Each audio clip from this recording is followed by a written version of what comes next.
ആരോട് തിരിച്ചു കൊടുക്കേണ്ട പൈസ ഒന്നും നമ്മൾ ആരോടും വാങ്ങിയിട്ടില്ല. നമ്മൾ വാങ്ങിയത് നല്ല പൊരുത്തപ്പെട്ട് തന്ന ആളുകളാണ്.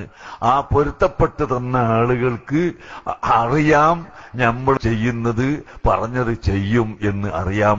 അതുകൊണ്ടാണ് ഇപ്പോ നോളജ് സിറ്റിക്ക് 125 ഏക്കർ വാങ്ങി ഞങ്ങൾ 3 കൊല്ലമായി തുടങ്ങിയിട്ട് ഇതുവരെ ആളുകൾ ഇങ്ങനെ ചോദിക്കും എവിടെയാ ഉസ്താദേ? അത് ഭൂമിയിലാണെന്ന് മാത്രം പറയും.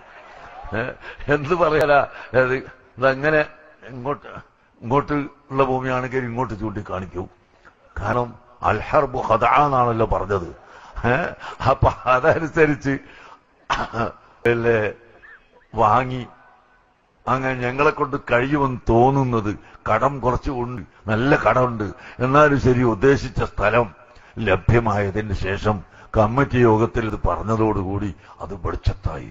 അപ്പോഴേക്കതാ വില കുതിച്ച് കയറി. സുബ്ഹാനല്ലാഹ്, 1 ലക്ഷം രൂപക്ക് വാങ്ങിയ സ്ഥലത്തിന് 5 ലക്ഷം രൂപ വിലയായി. അതിന്റെ തൊട്ടടുത്ത് 10,000 വാങ്ങിയതിന് 1 ലക്ഷവും 2 ലക്ഷവും വിലയായി.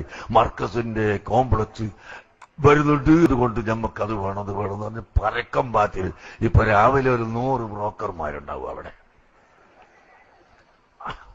അതിന്റെ പരിസരത്തുള്ള മുഴുവൻ സ്ഥലത്തിനും വില കൂടി. ഏതായിരുന്നാലും നന്നായി, ജനങ്ങൾക്ക് വില കിട്ടിക്കോട്ടെ. അപ്പോ കമ്മിറ്റിയിൽ ഞാൻ പറഞ്ഞു, 3 കൊല്ലമായിട്ട് എവിടെയാണ് എന്ന് ചോദിക്കുമ്പോ ബാലുശ്ശേരിയാന്ന് പറയും, താമരശ്ശേരിയാന്ന് പറയും, കുന്നമംഗലത്താന്ന് പറയൂ, അതിന്റെ അടുത്താന്ന് പറയൂ, അതിന്റെ അടുത്തുനിന്നാ പറയൂ, ഒക്കെ അടുത്ത് തന്നെയാണല്ലോ. അങ്ങനെ ഇപ്പോൾ അത് പറയാനായ സമയത്ത് നിങ്ങൾക്ക് ബോധ്യപ്പെട്ടല്ലോ. അതുപോലെ ഇൻഷാ അല്ലാഹ് പള്ളിയും അടുത്ത സമയം നിങ്ങൾക്ക്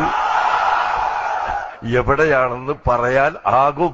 അതിന്റെ മുമ്പ് നിങ്ങൾ സ്ഥലം ചോദിക്കണ്ട, അതിന്റെ പാർട്സുകളൊക്കെ ഉണ്ടാക്കിക്കൊണ്ടിരിക്കുകയാണ്. ഏതാണ്ട് കുറെ പാർട്സുകളൊക്കെ തയ്യാറായി കഴിഞ്ഞിട്ടുമുണ്ട്. അപ്പോ അതുകൊണ്ട് അതിലൊന്നും ആർക്കും സംശയമല്ല, മോമിനീങ്ങൾക്ക് സംശയമില്ല എന്ന് അതല്ലേ ഞാൻ പറയുന്നത്. മോമിനീങ്ങൾക്ക് സംശയമില്ല, ഇഖ്ലാസോടുകൂടി തരുന്നവർക്ക് സംശയമല്ല. അല്ലാത്തവരുടെ സംശയത്തെ നാം ഒരിക്കലും പരിഗണിക്കേണ്ടതുമില്ല, ഒരിക്കലും അത് ചവിട്ടി കൊടുക്കാൻ പാടില്ല.